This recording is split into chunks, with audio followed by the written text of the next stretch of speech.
It's 2-in-1 type.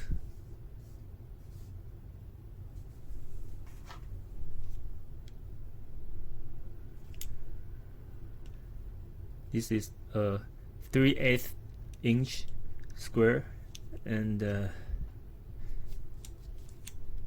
forward, reverse, and this is you put the hex bit, any hex bit, like, and it got magnetic inside, so it will be automatically, like you see, so it won't drop.